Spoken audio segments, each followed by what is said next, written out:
Chapitre 4. La tombe de la sorcière. Il y avait une sorcière enterrée à la lisière du cimetière. Chacun le savait. Aussi loin que Bob put s'en souvenir, Mademoiselle Owens avait toujours défendu de se rapprocher de ce coin du monde. Alors, pourquoi demandait-il. Ce n'est qu'un point sain pour être.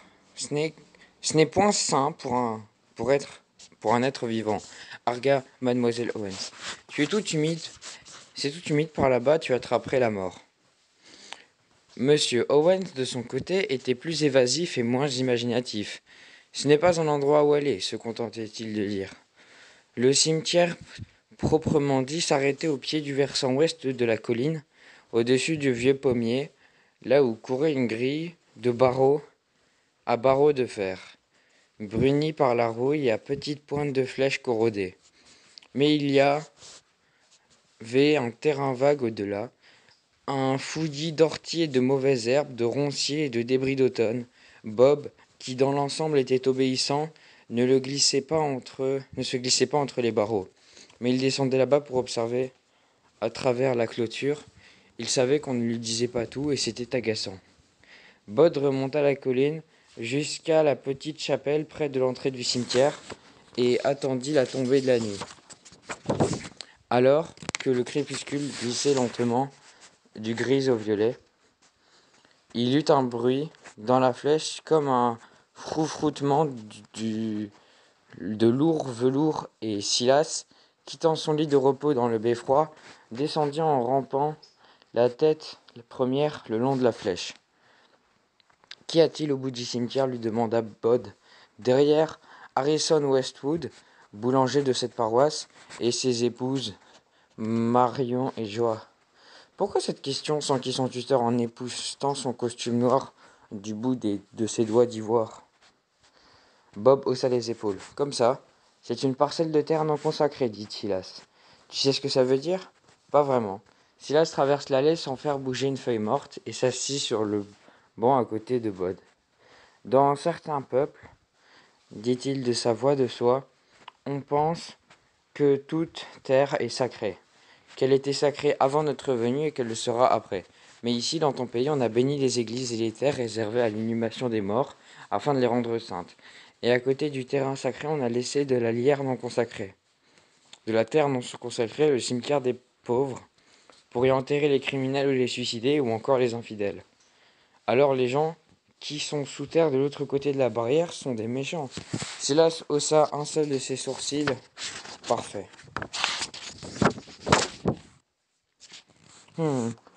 Oh non, pas du tout, voyons. Il y a un moment que je ne suis pas allé là-bas, mais je ne me rappelle personne de particulièrement mauvais. N'oublie pas que jadis, on pouvait être pendu pour avoir volé un shilling. En outre, il y a toujours des gens pour trouver leur vie insupportable, au point de croire que le mieux qu'ils avaient à faire était de hâter leur transition vers un autre plan de l'existence. Ils se tuent, tu veux dire? Bud avait une 8aine d'années, les yeux curieux et bien ouverts, et il n'était pas idiot. Absolument. Et ça marche. Ils sont plus heureux une fois morts. Parfois. La plupart du temps, non. C'est comme les gens qui s'imaginent qu'ils seront plus heureux en allant vivre ailleurs, mais qui apprennent que ça ne marche pas comme ça, que où que l'on aille, on s'emmène avec soi, si tu vois ce que je veux dire. Plus ou moins, hein. Silas se pencha pour ébouriffer les cheveux du garçon. Et la sorcière demanda Bod. Oui, exactement. Les suicidés, les criminels et les sorcières. Ceux qui sont morts sans recevoir les derniers sacrements. Silas se leva, ombre de minuit dans le crépuscule. On parle, et je n'ai pas encore pris mon petit déjeuner. Quant à toi, tu vas être en retard pour tes leçons. Dans le cimetière, entre chiens et loups, il y eut une implosion muette, un bruissement d'obscurité veloutée, et Silas disparut. La lune avait commencé à se lever lorsque Bod atteignit le mausolée de Monsieur Pennyworth, ou Tom Pennyworth, si celui assuré de renaître dans la gloire. L'attendait déjà, et pas de très bonne humeur. Vous êtes en retard, grogna-t-il. Pardon, monsieur Pennyworth. Pennyworth eut un claquement de langue désapprobateur. La semaine précédente, il avait enseigné à Bob les éléments et les humeurs, que Bob confondait sans cesse. Il s'attendait à une interrogation, mais au lieu de cela, M. Pennyworth lui dit « Je crois qu'il est temps de consacrer quelques séances à des expériences pratiques. Après tout, le temps passe. »« C'est vrai ? Je le crains, jeune maître Owens. »« Bien. Où en êtes-vous avec l'effacement ?» Bob avait espéré qu'il ne lui poserait pas cette question. « Pas mal, dit-il. Enfin, vous voyez, quoi. »« Non, maître Owens, je ne vois pas. Faites-moi donc cette petite démonstration. » Bob se sentit accablé. Il inspira un grand coup et fit de son mieux, les yeux mi-clos pour essayer de disparaître. Monsieur Pennyworth ne fut pas ravi de sa prestation. Nul, vous n'y êtes pas du tout. Flotter et s'effacer, mon garçon, ainsi que font les morts. Flotter entre les ombres, s'effacer de la conscience, essayez encore. Bob essaya plus fort. On vous voit comme le nez au milieu de la figure, s'énerva Monsieur Pennyworth. Et votre nez est particulièrement visible, tout comme le reste de votre visage, jeune homme. Tout comme vous, au nom de tous les saints, videz votre esprit. Maintenant, vous êtes un chemin désert. Vous êtes une porte ouverte sur le néant. Vous n'êtes rien. Les yeux ne vous voient pas. Les âmes ne vous perçoivent pas. Là où vous êtes, il n'y a rien ni personne. Bob fit encore un effort. Il ferma les yeux et s'imagina disparaître dans la maçonnerie tachée du mur du mausolée, devenir une ombre dans la nuit et rien de plus. Lamentable, soupira M. Pennyworth. Absolument lamentable. Je vais devoir en toucher un mot à votre tuteur, je crois. Bien. Il secoua la tête. Bien. Les humeurs. Récitez-les-moi. Sanguine, colérique, flegmatique et l'autre mélancolique, je crois. Et ainsi dire, jusqu'au cours de grammaire et de composition avec Miss Laetitia Burroughs, vieille fille de cette paroisse, qui jamais ne fit de tort à quiconque, eut aucun jour de sa vie, lecteur, puisses-tu en dire autant? Eh bien, écrit sur sa tombe. Bod aimait bien Miss Burroughs et sa petite crypte douillette, sans compter qu'il était très facile de détourner son attention. Il paraît qu'il y a une sorcière en terre non consacrée, dit-il. Oui, mon chéri, et il ne faut pas aller là-bas. Pourquoi? Miss Burroughs sourit, du sourire candide des morts. Ces gens ne sont pas fréquentables. Mais ça fait bien partie du cimetière, n'est-ce pas? Je veux dire, j'ai le droit d'y aller si je veux. Mais, insista Miss Burroughs, ce ne serait pas très conseillé. Bod était obéissant mais curieux. Donc, lorsque les cours furent terminés pour la nuit, il passa derrière le monument de Harrison Westwood et de sa famille, un ange au bras cassé. Mais ne descendit pas au cimetière des pauvres. Il choisit plutôt de remonter vers un endroit où un pique-nique d'une trentaine d'années plus tôt avait laissé un souvenir sous la forme d'un gros pommier. Il y avait certaines leçons que Bod avait bien comprises. Des années auparavant, sous ce même arbre, il avait fait une ventrée de pommes vertes, acides, aux pépins encore blancs, et l'avait regretté pendant des jours. L'estomac douloureux et perclus de crampes, tandis que mademoiselle Owens le sermonnait sur ce qu'il ne fallait pas manger. Maintenant, il attendait toujours que les pommes soient mûres avant de le croquer, et n'en prenait jamais plus de 2 ou 3 par nuit. Il avait terminé la dernière la semaine précédente, mais il aimait ce pommier car c'était un bon endroit pour réfléchir.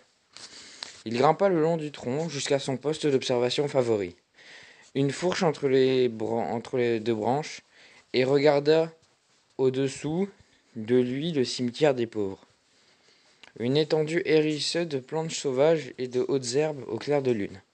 Il se demandait si la sorcière était une vieille aux dents de fer dans une chaumière montée sur des pattes de poulet, ou si elle était maigre avec un nez crochu et un balai pour monture.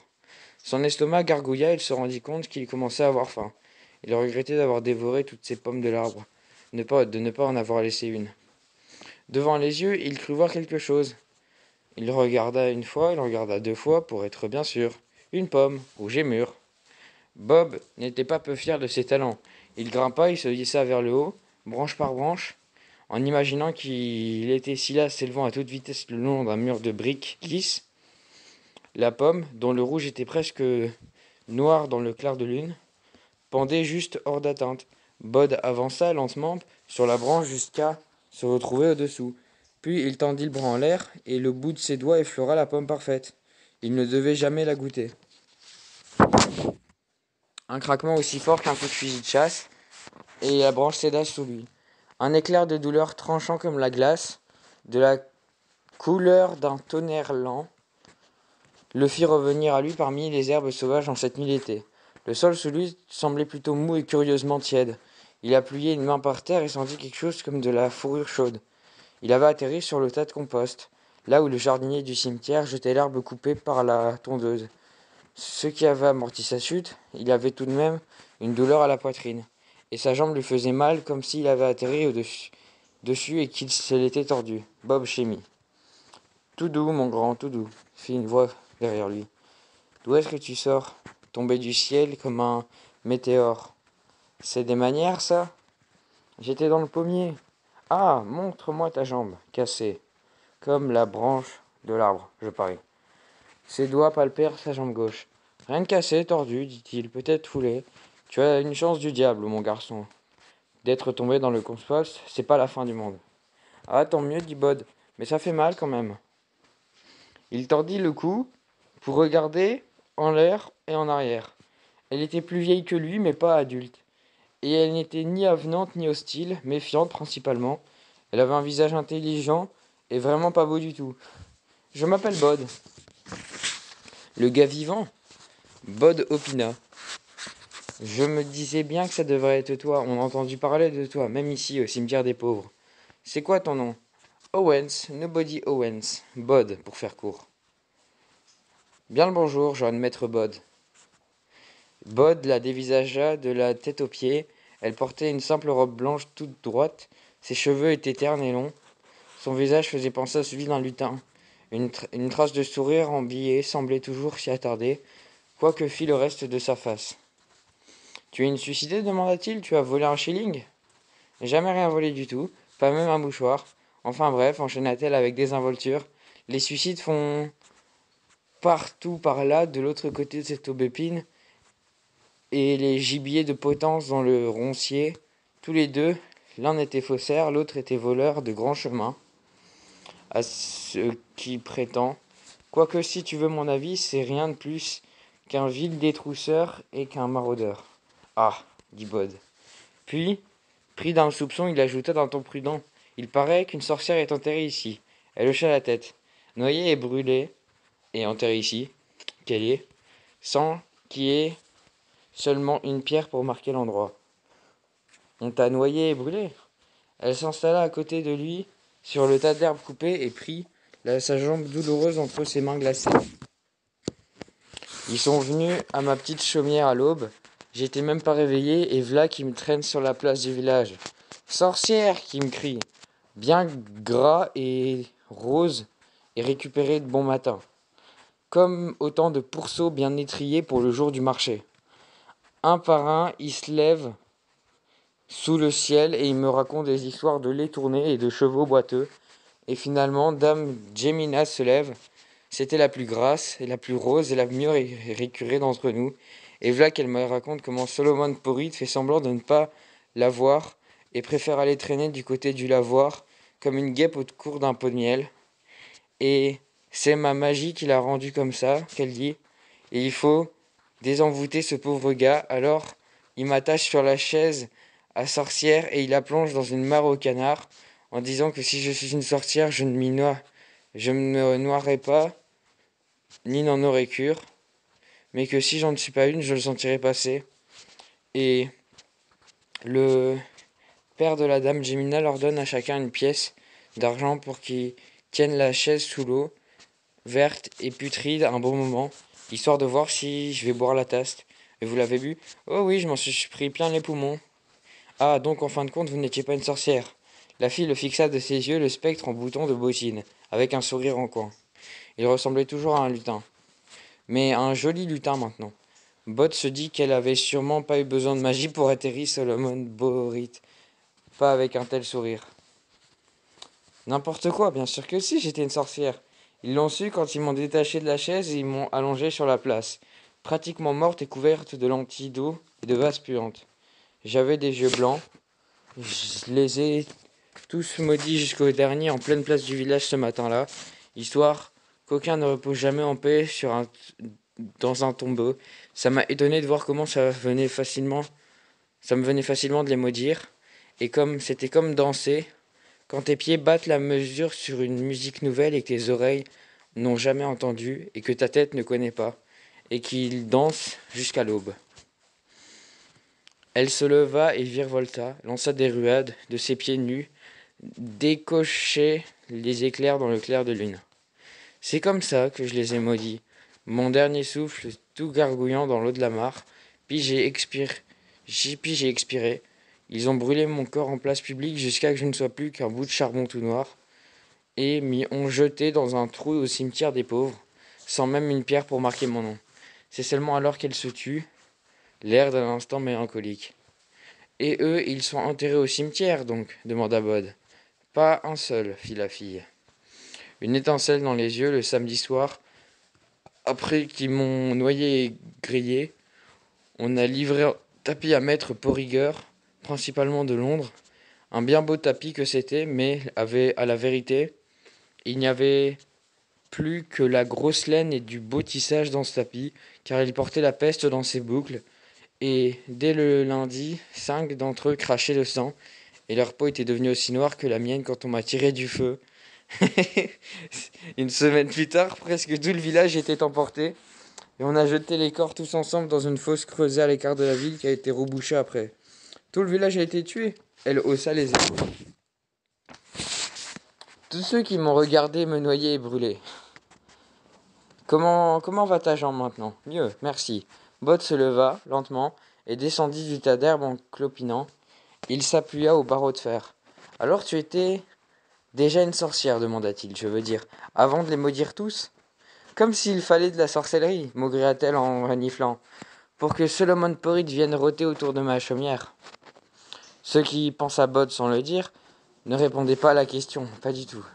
Comment tu t'appelles? Je n'ai pas de pierre tombale, dit-elle en abaissant le coin de la bouche. Je ne pourrais être n'importe qui, pas vrai? Tu as bien un nom. Lisa Hemstock. Pour vous servir, fit-elle, d'un ton aigre. Ce n'est pas trop demandé, tout de même. Un petit quelque chose pour marquer ma tombe. Je suis juste là, tu vois. Il n'y a rien que des orties pour montrer où je repose. Et elle eut un air si triste, l'espace d'un instant, que Bob eut envie de la serrer dans ses bras. C'est alors qu'il eut une idée. Elle se faufila entre les barreaux de la clôture. Il trouvait une pierre tombale avec son nom dessus. Il la ferait sourire. Comme il commença à remonter en traînant la patte, il se retourna pour faire au revoir de la main, mais elle avait déjà disparu. Il y avait dans le cimetière des fragments de pierre tombales et des statues brisées appartenant à d'autres.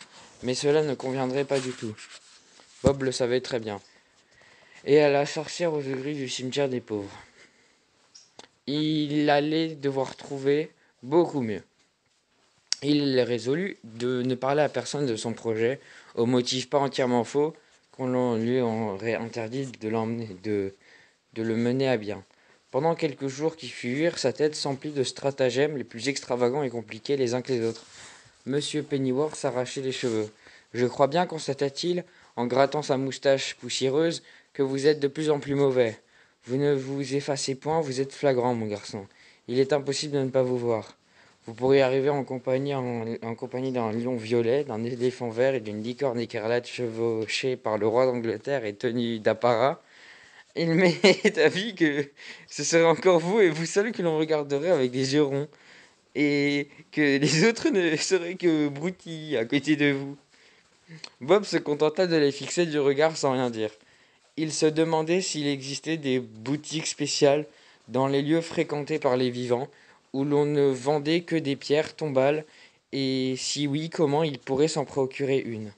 L'effacement était le cadet de mes soucis. Il profita de la disposition de Miss Borrow à se laisser distraire dans la grammaire et de la composition pour la questionner sur l'argent. Comment cela fonctionnait au juste? Comment l'on utilisait pour obtenir ce que l'on voulait? Bud possédait un certain nombre de pièces ramassées au fil des ans. Il avait appris que le meilleur moyen pour cela était de se rendre là où les amoureux avaient profité de l'herbe du cimetière pour se câliner, s'enlacer, s'embrasser et se rouler dans la terre. Il dénichait souvent des pièces métalliques au sol après leur passage, et il se dit qu'il pourrait enfin leur trouver là une utilité. « Combien coûte une pierre tombale ?» demanda-t-il à Miss Burrow. « De mon temps, c'était 15 guinées. Je ne sais pas quels peuvent être les prix d'aujourd'hui. Plus, j'imagine beaucoup plus. » Bud disposait de 2 livres et 53 pence. Il était presque sûr que cela ne suffirait pas. Chaque année, presque à la moitié d'une vie, s'était écoulée depuis la visite à la tombe de l'homme indigo. Mais il n'avait pas oublié le chemin. Il gravit la colline jusqu'au sommet, plus haut que toute la ville, plus haut que la cime du pommier, plus haut même que la flèche de l'église en ruine, là où le mausolée Frobisher se dressait comme une dent pourrie. Il s'y glissa, passa derrière le cercueil et descendit plus bas. Encore plus bas, toujours plus bas. Descendit les toutes petites marches de pierre taillées au cœur de la colline. Et il descendit jusqu'à la chambre de pierre. Il faisait noir dans cette tombe, noir comme dans une mine de plomb. Mais Bud voyait comme voient les morts et la pièce lui abandonnait ses secrets. La vouivre était levée autour du tumulus. Il la sentait. Elle était telle que dans son souvenir. Quelque chose d'invisible, tout en volute de fumée, haine et cupidité. Cette fois, cependant, il n'avait pas peur d'elle. « Tremble, susurra la vouivre, car nous gardons ce qui est précieux et qui jamais ne se perd. »« Je n'ai pas peur de vous, dit Bud. Et vous vous rappelez ? J'ai quelque chose à prendre ici. »« Rien ne sort jamais d'ici, répondit la chose enroulée dans les ténèbres. Le coutelas, la broche, le cratère, la vouivre des gardes dans le noir. Nous attendons. »« Excusez-moi, demanda Bob, mais c'est votre tombe ici ? Le maître nous installe dans la plaine pour garder. Il enterre nos crânes sous cette pierre. Nous laisse ici connaissant notre mission. Nous gardons les trésors jusqu'au retour du maître. À mon avis, il vous a complètement oublié. Je suis sûr qu'il est mort lui-même depuis des siècles. Nous sommes la vouivre. Nous gardons. » Bud se demanda jusqu'à quelle époque il fallait remonter pour que la tombe la plus profondément enterrée dans la colline se trouvait sur une plaine. Il en avait en tout cas que cela devait faire vraiment très longtemps. Il sentait la vouivre étirer des vagues de frayeur autour de lui, telles des vrilles d'une plante carnivore. Il commença à se sentir gourd et gelé, comme si quelques vipères arctiques, les crochets plantés dans son cœur, injectaient dans tout son corps un venin glacé. Il fit un pas en avant pour se retrouver tout contre la saillie rocheuse, se baissa et referma les doigts sur la froideur de la roche. « Chut, soins-toi la vouivre. Nous gardons cela pour le maître. Cela ne le dérangera pas. » Il recula d'un pas et regagna les marches de pierre en évitant le reste humain et des animaux desséchés au sol. La vouivre tordit rageusement ses anneaux, en serrant la petite pièce telle une fumée spectrale, puis elle se calma. « Il reviendra, dit-elle de sa triple voix entremêlée. Il revient toujours. » Bud remonta aussi vite qu'il le put les marches de pierre creusées dans la colline. À un moment, il s'imagina que quelque chose était à ses trousses, mais lorsqu'il émergea tout en haut de le mausolée Frobisher et respira de la fraîcheur de l'aurore, rien ne bougeait ni le suivait. Bud s'installa au grand air. Au sommet de la colline, la broche à la main, d'abord il la crut toute noire, mais plus tard, au lever du soleil, il vit la pierre sertie dont le métal obscur était strié de tourbillons rouges. Elle était grosse comme un œuf de merle, et Bud plongea le regard en se demandant si quelque chose bougeait au cœur de cette pierre. Il absorba de tous ses yeux et de toute son âme dans ce monde écarlate. Plus petit, il aurait eu envie de la porter à sa bouche. La pierre était sortie d'une boucle de métal noir, retenue par une sorte de griffe, avec autre chose qui rampait tout autour. L'autre chose avait presque l'air d'un serpent, sauf qu'elle avait trop de têtes. Bud se demanda si c'était à cela que ressemblait la vouivre à la lumière du jour. Il descendit la colline en flânant, emprunta tous les raccourcis qu'il connaissait, traversa le fouillis de lierre qui recouvrait le caveau final des Bartleby. À l'intérieur, il les entendit qui grommellent avant de se coucher.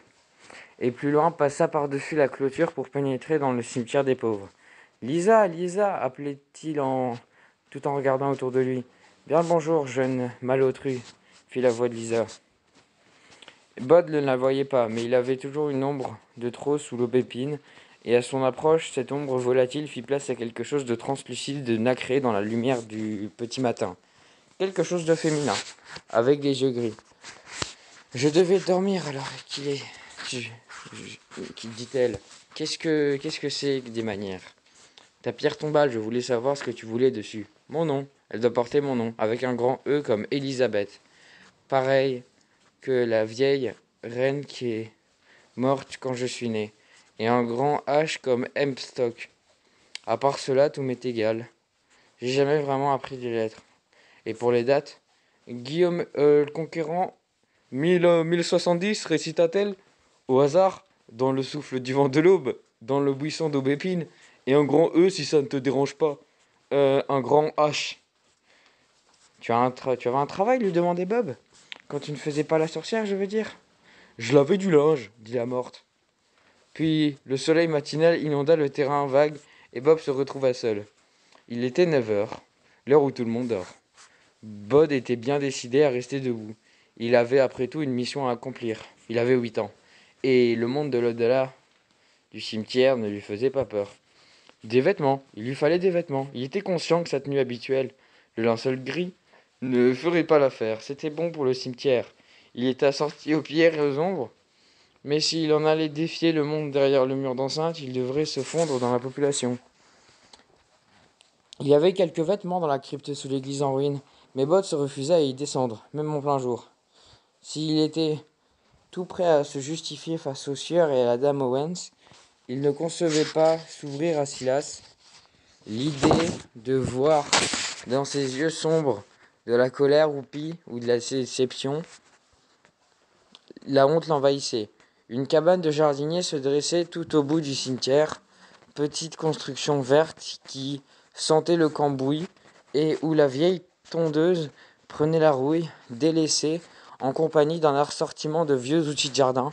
La cabane était abandonnée depuis le départ en retraite du dernier jardinier, avant la naissance de Bud, et l'entretien du cimetière était désormais assuré en partie par la municipalité, qui envoyait quelqu'un tondre l'herbe et nettoyer une allée une fois par mois d'avril à septembre, et en partie par les bénévoles de l'association Les Amis du Cimetière.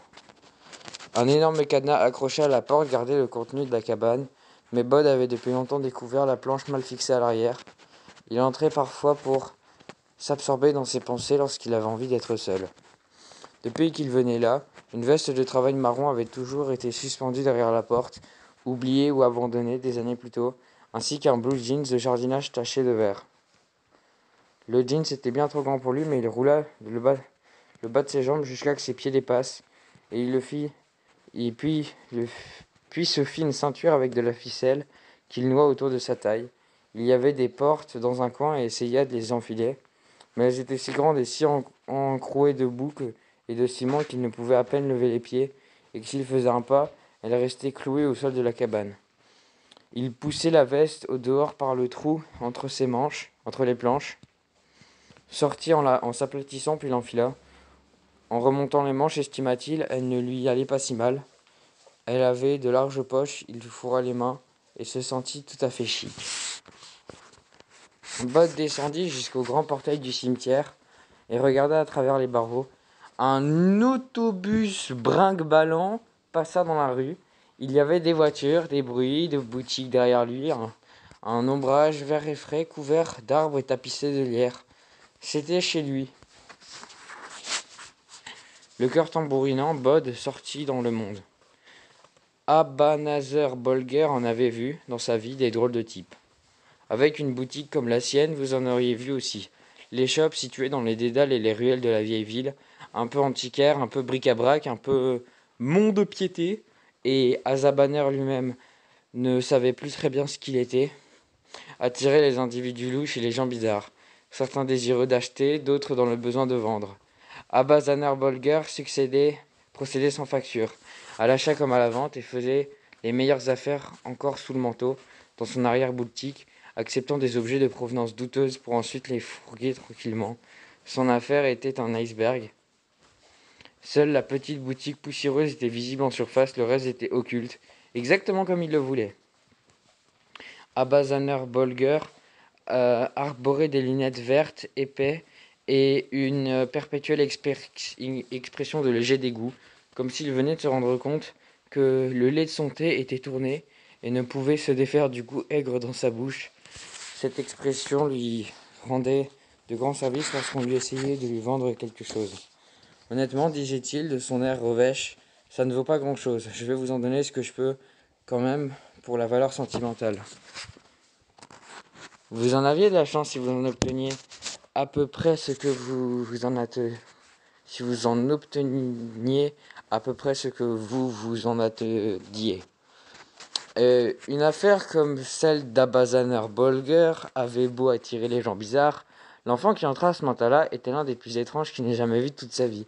Pourtant passé à dévaliser des gens bizarres. On lui donnait 7 ans environ et il semblait vêtu de hardes de son grand-père. Il sentait l'étable, il avait des cheveux longs et mal peignés et le visage d'une gravité extrême. Ses mains étaient enfoncées dans ses poches d'une verse marron poussiéreuse, mais sans même voir Abazaner sut que la droite serrait quelque chose avec une force extrême, protectrice. « Excusez-moi, dit le garçon. « Bonjour, bonjour, petit bonhomme, fit Abazaner Bolger avec méfiance. « Les gosses, pensa-t-il. Soit ils ont chapardé quelque chose, soit ils essaient de vendre leurs jouets. » Dans un cas comme dans l'autre, sa réponse était généralement non. On achetait des objets volés à un gamin, et on se retrouvait illico face à un adulte furibond qui vous accusait de l'avoir donné à Johnny ou Mathilda, une piécette contre son alliance.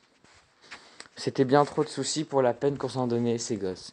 « J'ai besoin de quelque chose pour une amie, dit l'enfant, et j'ai pensé que vous pourriez m'acheter ce que j'ai. » Je n'achète pas des mioches, le rembarra Abazaner Bolger. Bud sortit la main de sa poche et posa la broche sur le comptoir malpropre. Bolger y jeta un œil, puis la regarda.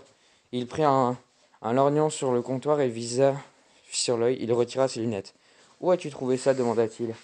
« Vous voulez bien me l'acheter ? Tu l'as volé, tu l'as chippé dans un musée ou ailleurs, pas vrai ?»« Non, protesta fermement Bob. Vous l'achetez, ou faut-il que je trouve quelqu'un d'autre ?» L'humeur revêche d'Abazaner Bolger s'envola. Soudain, il était tout affable, il sourit largement. « Excuse-moi, c'est qu'on ne voit pas souvent des pièces comme celle-ci, pas dans une boutique comme la mienne, pas en dehors des musées, mais j'aimerais bien la voir pour sûr. Je sais ce qu'on va faire, si on s'installait avec un thé et des gâteaux. J'ai une boîte de biscuits et de chocolat dans l'arrière-boutique, pour discuter de ce que ça vaut. Hein. » Bud fut soulagé que l'homme se montre finalement aimable. « Il me faut de quoi acheter une pierre, expliqua-t-il. Une pierre tombale pour une amie. Enfin, ce n'est pas vraiment mon avis, c'est juste quelqu'un que je connais, je crois qu'elle m'a aidé à guérir ma jambe, vous comprenez ? » Abazaner Bolger, n'écoutant que d'une oreille les jacasseries de l'enfant, l'entraîna derrière le comptoir et ouvrit la porte de la remise. Un petit espace sans fenêtre dont chaque centimètre était occupé par des cartons empilés, en hauteur vacillante, tous emplis de bric-à-brac. Il y avait un coffre-fort dans le coin, vieux et massif, et aussi une boîte pleine de violons, un monceau d'animaux empaillés, des chaises sans siège, des livres et des estampes. Un petit bureau s'était installé près de la porte et Abazaner tira l'unique chaise pour s'y asseoir. Laissant Bob debout, il farfouilla dans un tiroir où Bud aperçut une bouteille de whisky à moitié bu, sortit une boîte de biscuits au chocolat presque vide et en proposa un à l'enfant. Il alluma la lampe du bureau, regarda de nouveau la broche, les tourbillons rouges et oranges de la pierre, examina la bande de métal noir qui la cerclait, réprimant un petit frisson à la vue des têtes de l'espèce de serpent. « Elle est vieille, dit-il. Elle n'a pas de prix, pensait-il. Sans doute pas de grande valeur, mais va savoir. » Bud se décomposa. Abazaner Bolger s'efforça de prendre un air rassurant. « Je dois juste m'assurer qu'elle n'est pas volée tout de même, avant de pouvoir te donner le premier penny. L'as-tu prise dans la commode de ta maman, chippée dans un musée? Tu peux me le dire, je ne ferai pas d'ennui, j'ai juste besoin de le savoir. » Bud secoua la tête, il grignotait son biscuit. « Où l'as-tu trouvé ?» Abazaner Bolger n'avait pas envie de reposer sa broche, mais il la repoussa vers le garçon à travers la table. Si tu ne veux pas me le dire, tu n'as qu'à la reprendre. La confiance doit passer dans les deux sens après tout. Charmé d'avoir parlé à faire avec toi, désolé de ne pas pouvoir aller plus loin. Bod eut un air soucieux. Je l'ai trouvé dans une vieille tombe, mais je ne peux pas dire où. Il s'arrêta, car l'avidité et l'excitation toute nue avaient remplacé l'amabilité sur le visage d'Abazanar Bolger. Il y en a d'autres comme celle-ci là-bas? Si vous n'en voulez pas, je trouverai quelqu'un d'autre. Merci pour le biscuit. Tu es pressé, hein lui demanda Bolger. Papa et maman t'attendent, je suppose. Le garçon secoua la tête, puis il regretta de ne pas avoir dit oui.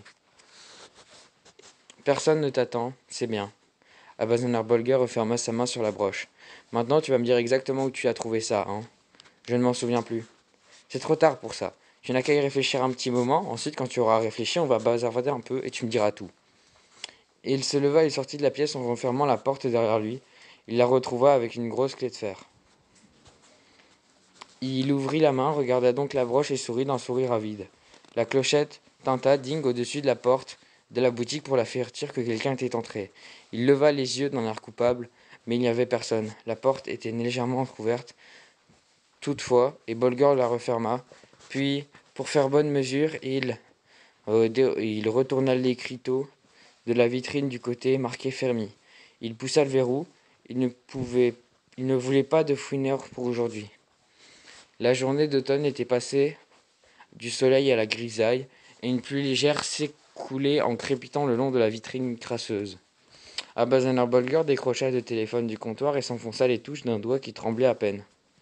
Un filon, Tom, dit-il. Amène-toi ici en vitesse.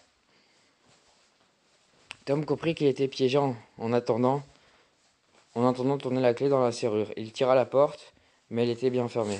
Il se sentit idiot de s'être laissé attirer à l'intérieur, sans vouloir de ne pas avoir écouté sa première impulsion, qui était de s'éloigner le plus possible de l'homme revêche.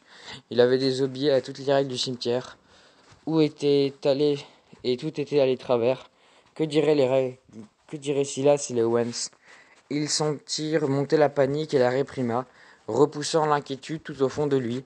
Tout allait bien se passer, il le savait bien. Bien sûr qu'il fallait qu'il sorte de là. Il inspectait la pièce où il était refermé.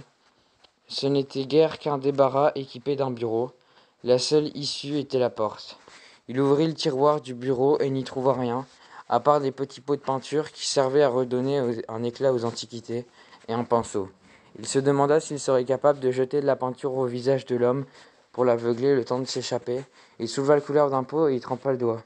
« Qu'est-ce que tu fabriques » fit une voix tout près de son oreille. « Rien, dit Bod en revissant le couvercle du pot de peinture, qu'il laissait tomber dans l'une des énormes poches de sa veste. Lisa Hemstock le regardait, dubitative.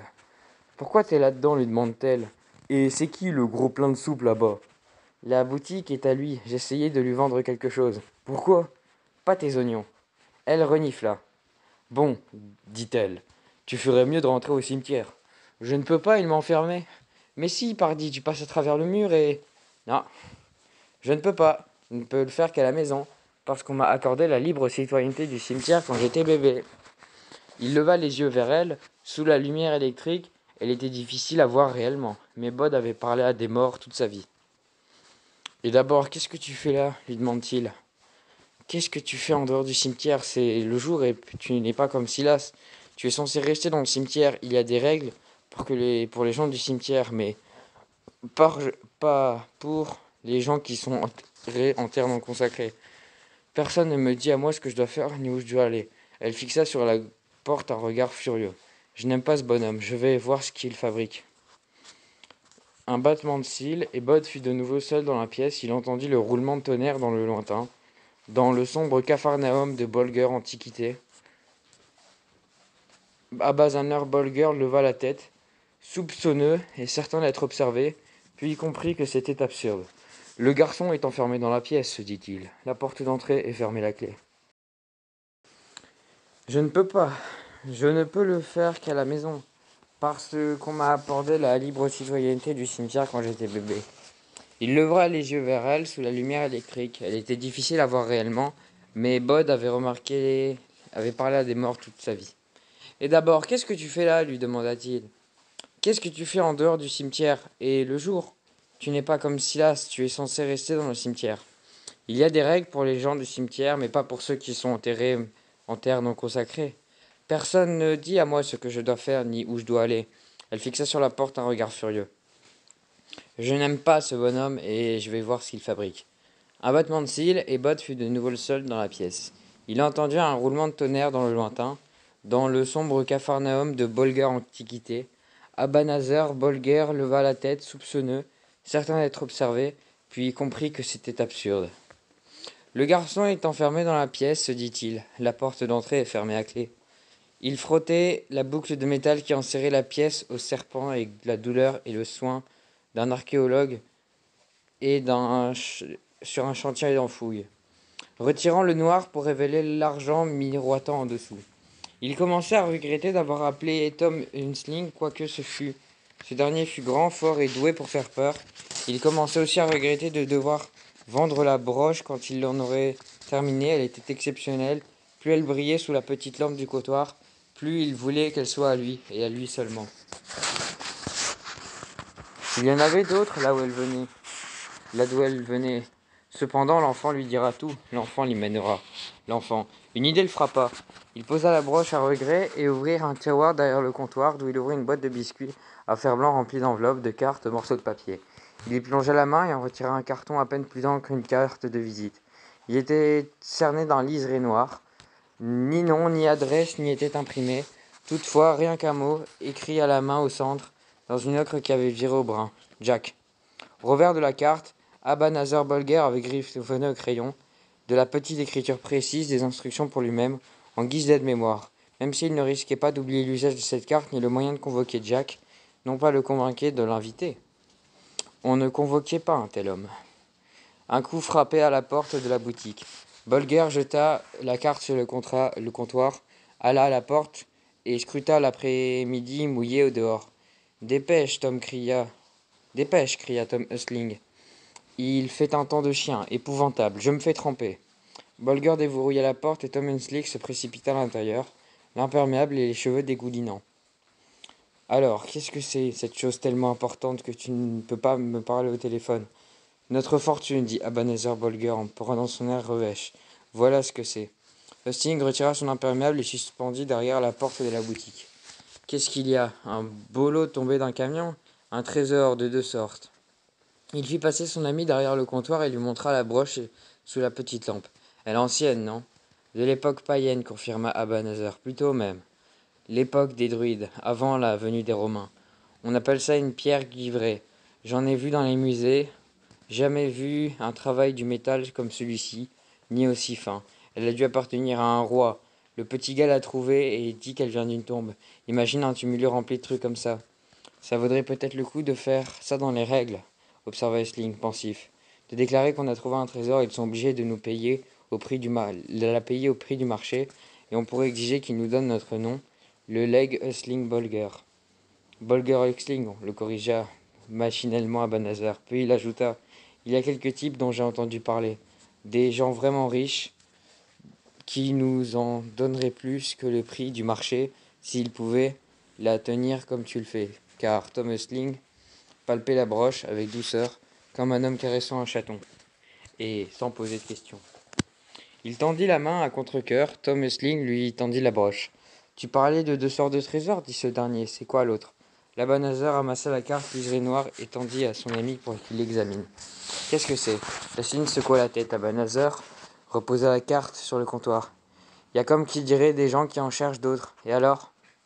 D'après ce que j'ai entendu, les autres, ce sera un garçon. Des garçons, il y en a partout, dit Tom Hustling. Ça galope dans tous les coins, ça fait rire rien que des bêtises. Je peux pas les supporter. Et donc, il y a comme qui dirait des gens qui cherchent un garçon en particulier.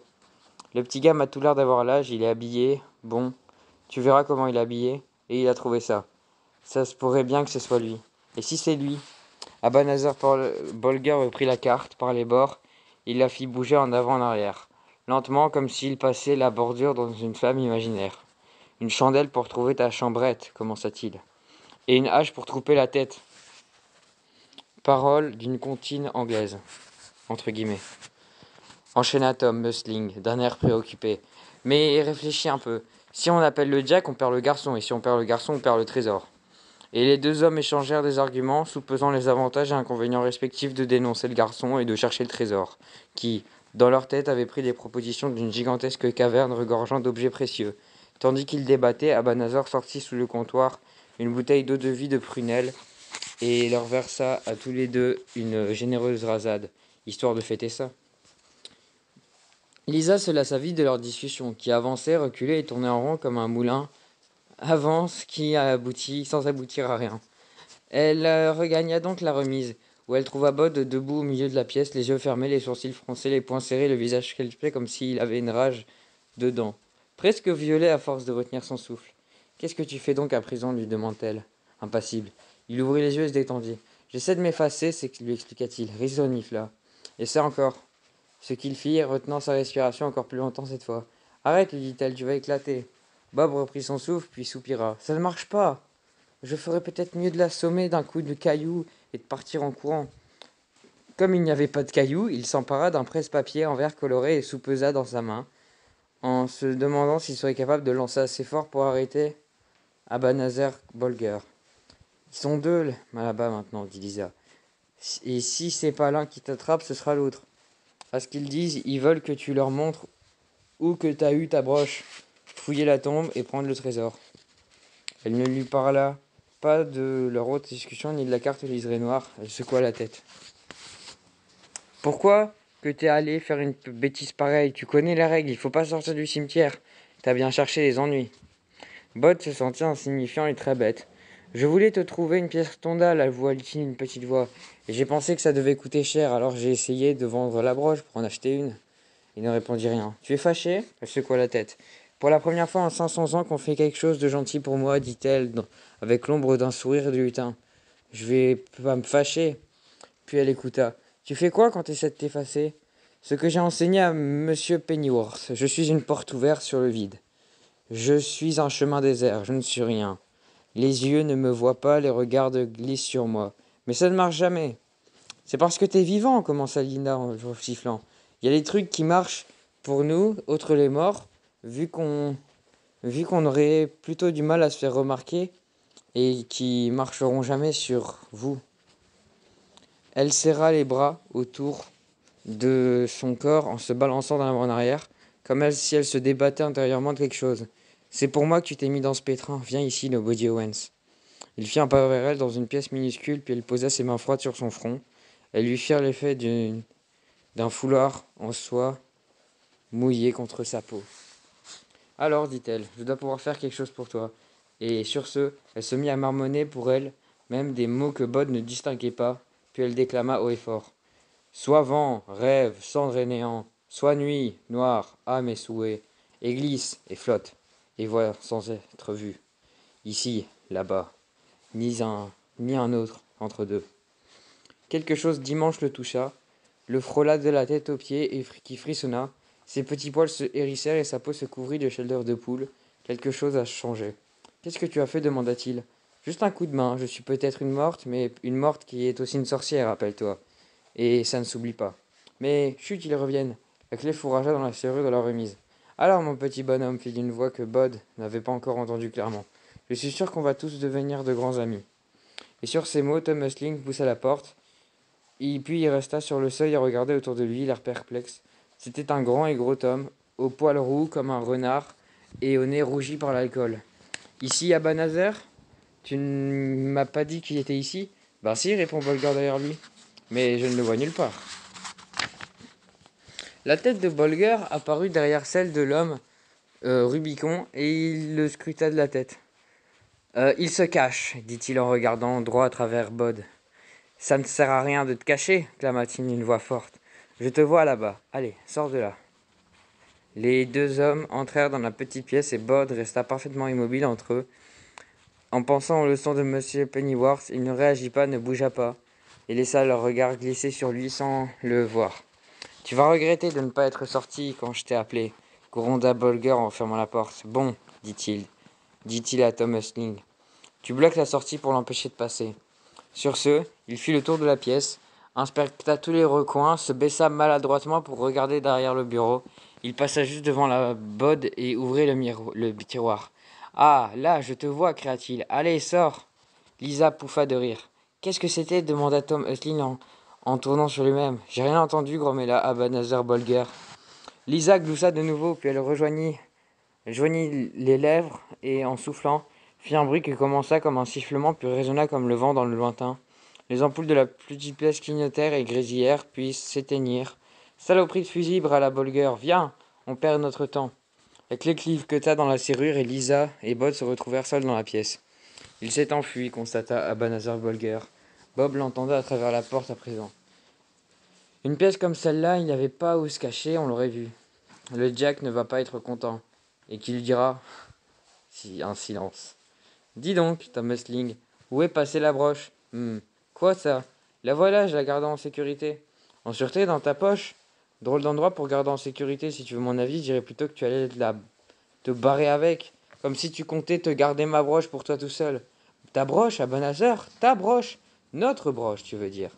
Ben voyons, notre broche. Je ne me rappelle pas que tu aies été là quand le garçon me l'a donnée. Ce garçon me l'a quand même pas su garder au chaud pour le Jack, tu veux dire. Tu imagines ce qu'il ferait s'il apprendrait que tu avais le garçon qu'il cherche et que tu l'as laissé filer? C'est sans doute pas le même. Il y a tellement de garçons dans le monde. Quelles sont les chances pour que ce soit celui qu'il cherche? Il est encore sorti dans la porte de derrière dès que j'ai eu le dos tourné, je parie. Puis il ajouta, d'une voix mielleuse et haut perché, t'en fais pas pour le Jack, Tom Hustling. C'est un pour un autre garçon, j'en suis sûr. Mais c'est ma vieille tête qui joue des tours. Et on n'a presque plus d'eau de vie de prunelle. Un bon scotch, ça te dirait? J'ai du whisky dans l'arrière-boutique.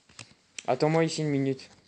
La porte et la remise fut déverrouillée et Ebenezer entra, une canne, une torche électrique dans les mains, le visage encore plus renfrogné qu'avant. Si tu es encore ici, dit-il dans un chuchotement hargneux, ne pense même pas à t'échapper, je t'ai dénoncé à la police, voilà ce que j'ai fait. Il farfouilla dans un tiroir et en sortit une bouteille de whisky, à moitié pleine, puis un minuscule flacon noir. C'est ma broche à moi tout seul, marmonnait-il avant d'aboyer. J'arrive, Tom. Il envoya des regards furieux dans toutes les pièces obscures, regardant à travers Bod, puis sortit de la remise en tenant le whisky devant lui. Il referma à clé. Voilà, fit sa voix de l'autre côté de la porte. Tends-moi donc ton verre, Tom. Un bon coup de scotch, ça fait de vous un homme. Tu me dis trop. Tu me dis stop. Silence. Quel infâme torboyau, tu bois pas? Eau-de-vie de prunelle m'est tombée sur l'estomac, j'attends un peu que ça passe. Puis, dis donc, Tom, qu'est-ce que tu fais avec ma broche? Alors c'est ta broche maintenant? Oh là, qu'est-ce que t'as versé quelque chose dans mon verre, espèce d'ordure? Et alors, j'ai bien vu sur ta figure ce que tu mijotais, Tom Hustling, voleur. Ensuite, il lui décrit plusieurs grands fracas et des chocs sonores, comme si on renversait des meubles lourds et massifs, puis le silence. Allez vite, Lisa, on va sortir d'ici. Mais c'est fermé à clé. Il la regarda. Tu peux faire quelque chose? Moi? J'ai pas les pouvoirs magiques pour te sortir d'une pièce fermée, mon gars. Bob s'accroupit pour regarder par le trou de la serrure. Il était bouché. La clé y était enfoncée. Bob réfléchit, puis il sourit. Juste un instant. Et pendant cet instant, son visage s'illumina comme une ampoule électrique. Il prit dans un carton une feuille de papier, journal défroissé, l'aplatit de son mieux et la glissa sous la porte en ne laissant dépasser qu'un coin de son côté. À quoi tu joues? Le demanda Lisa avec impatience. Il me faudrait quelque chose comme un crayon, mais en plus fin. Ah, voilà. Et il prit un pinceau fin sur le bureau, poussa le bout dans le poil de la serrure, le remua, poussa encore. Il y eut un bruit sourd lorsque la clé fut éjectée et qu'elle tomba de la serrure sur le papier journal. Bud tira la feuille à lui avec la clé dessus. Lisa éclata d'un rire ravi. Bien trouvé, jeune homme, dit-elle. Ça, c'est ce que j'appelle de la sagesse. Bud glissa la clé dans la serrure et tourna une porte de la remise. Il y avait deux hommes au sol, au milieu de la boutique d'antiquaire encombrée, et en effet, les meubles étaient tombés, l'endroit était un gros chaos d'horloges, de chaises brisées, et au milieu s'étendait la masse de Tom Hustling, écroulé sur la silhouette la plus petite de Ebenezer Bolger. Aucun des deux ne bougeait. Ils sont morts? Demanda Bud. Ce serait trop beau, répondit Lisa. Par terre, à côté des hommes, il y avait une broche en argent miroitant, une pierre rayée d'écarlate et d'orange, tenue en place par des griffes et des serres de serpents, et les têtes des serpents exprimaient le triomphe. l'avarice et la satisfaction. Bud laissa lancer la broche dans sa poche, où elle alla rejoindre le lourd presque à papier en verre, le pinceau et le pot de peinture. « Prends ça aussi, lui dit Lisa. Bud regarda la carte au liseré noir dont une face portait le mot Jack écrit à la main. Elle le perturbait et lui rappelait quelque chose, remuait de vieux souvenirs, quelque chose de dangereux. « Je n'en veux pas, mais tu ne peux pas la leur laisser. Ils s'en serviraient pour te faire du mal. »« Je ne veux pas, insista Bud, elle est malfaisante, brûle-la. »« Non, s'étrangle Lisa, ne fais pas ça, faut pas faire ça. » Alors je la donne à Silas. Et Bud glissa la petite carte dans une enveloppe pour la toucher le moins possible. Il plaça l'enveloppe dans la poche intérieure de sa vieille veste de jardinier, près de son cœur. À plus de 300 km de là, le Jack, tiré de son sommeil, eut mal l'air et descendit l'escalier. « Qu'y a-t-il » lui demanda sa grand-mère qu'il remuait le contenu d'une grande marmite en fer sur un fourneau. « Qu'est-ce qui ne prend encore ?»« Je ne sais pas, il se passe quelque chose d'intéressant. » Puis il passa sa langue sur ses lèvres. « Ça sent bon, dit-il. Très, très bon. » Un éclair illumina la rue pavée. Bud se hâtait de traverser la vieille ville. Sous la pluie, toujours vers le haut et vers le cimetière, le jour gris s'était mué en début de nuit pendant qu'il était dans la remise. Et il ne fut pas surpris de voir une ombre bien connue tournoyer sous ses réverbères. Bud hésita et une palpitation de velours noir, comme la nuit, prit la forme humaine. Silas se tenait en face à lui, les bras croisés. Il le rejoignit à grandes enjambées impatient. « Eh bien, demanda-t-il. « Pardon, Silas. »« Tu me déçois, Bud, dit Silas en secouant la tête. Je te cherche depuis mon réveil. Tu sens les ennuis à 3 kilomètres. Et tu sais que tu n'as pas le droit de sortir d'ici jusqu'ici dans le monde des vivants. »« Je sais, pardon. » Les gouttes de pluie, sur le visage de l'enfant, roulaient comme des larmes. « Avant tout, nous devons te ramener en sécurité. » Silas se baissa pour enfuir l'enfant, vivant dans les plis de sa grande cape, et Bud sentit le sol s'éloigner sous ses pieds. « Silas, dit-il. » Silas ne répondit pas. « J'ai eu un peu peur, mais je savais que tu viendrais me chercher si ça tournait trop mal. Et Lisa était là, elle m'a bien aidé. »« Lisa ?» La voix de Silas était cassante. « La sorcière, celle du cimetière des pauvres ? Et tu dis qu'elle t'a aidé ? Oui. Surtout pour m'effacer. Je crois que je sais le faire maintenant. » Silas grogna. « Tu me raconteras cela quand nous serons rentrés. » Et Bud garda silence jusqu'à qu'il se soit posé côte à côte de la chapelle. Ils entrèrent, pénétrèrent dans la nef déserte, alors que la pluie redoublait et soulevait des éclaboussures dans les flaques qui secouaient la terre. Bud sortit l'enveloppe contenant une carte au liseré noir. « dit-il, j'ai pensé que tu devais prendre ça. Enfin, c'est Lisa en fait. » Silas l'observa puis l'ouvrit, sortit le carton, l'examina, le retourna puis lut la note qu'Ebenezer Bolger avait écrite lui-même, de son écriture en pâte de mouche pour expliquer précisément le mode d'emploi de la carte. « Raconte-moi tout. » Bud lui apporta tout ce qui se rappelait de sa journée. Et à la fin, Silas secoua la tête lentement d'un air pensif. « Je vais avoir des ennuis ?» demanda Bud. « Nobody Owens, dit Silas. Tu vas en effet avoir de gros ennuis. Toutefois, j'estime qu'il convient de laisser tes parents t'administrer les châtiments et reproches qu'ils jugeront adéquats.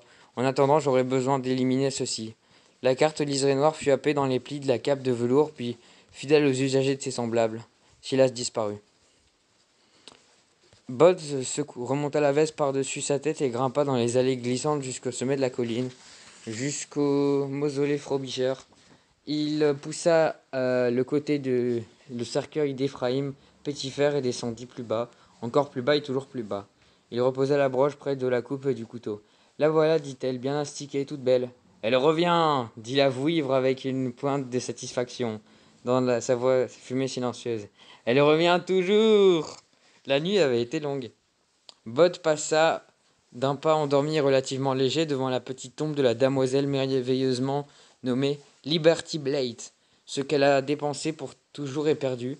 Ce qu'elle a donné à jamais, elle gardera. Toi qui lis ceci, sois charitable. Devant le dernier repos de Harrison Westwood, boulanger de cette paroisse et des époux de Marion et Joanne, et rejoignit le cimetière des pauvres. Monsieur et mademoiselle Owens étaient morts depuis plusieurs siècles, avant qu'il y ait que battre les enfants. Et Monsieur Owens avait un regret accompli qu'il considérait comme son devoir. C'est pourquoi le dernier derrière de Bod lui faisait un mal de chien. Mais c'était l'inquiétude sur le visage de Mademoiselle Owens qui lui avait fait le plus de mal, bien plus que tous les coups du monde. Il atteignit la grille de fer qui délimitait le cimetière des pauvres et se glissa entre les barreaux. « Eh oh !» appela-t-il. Aucune réponse, pas même une ombre de trop dans le buisson d'aubépine. « J'espère que je ne t'ai pas attiré d'ennui, dit-il. Il avait remis le jeans à sa place dans sa cabane de jardinier. Il était plus à l'aise dans son simple linceul gris, mais il avait gardé la veste, il aimait bien les poches. En allant ranger le petit faux accolé au mur de la cabane, dont il se servit pour s'attaquer au coin ouvert d'ortie du cimetière des pauvres. Il envoya valser quelques mauvaises herbes, taillada et éventa jusqu'à ne laisser que les tiges piquantes au ras du sol. Et il sortit de sa poche un gros presse-papier en verre, empli d'une olive, ainsi que le pot de peinture et le pinceau. Il trempa le pinceau dans la peinture et traça soigneusement en marron sur la surface du presse-papier ces lettres. Et au-dessous, il écrivit « Ça ne s'oublie pas ». L'heure du coucher approchait, et pour quelque temps encore, il serait sage de ne pas arriver en retard pour aller au lit. Il posa le presse-papier sur le sol qui avait été un coin couvert d'ortie, le plaça à l'endroit où il estimait que devait se trouver la tête, et il ne s'arrêtant qu'un instant pour contempler son ouvrage. Repassa entre les barreaux, puis il fonça, d'un pas nettement moins léger, vers le haut de la colline. « Pas mal », fit une voix mutine dans le cimetière des pauvres, derrière lui. « Pas mal du tout. » Mais lorsqu'il se retourna pour regarder, il n'y avait personne.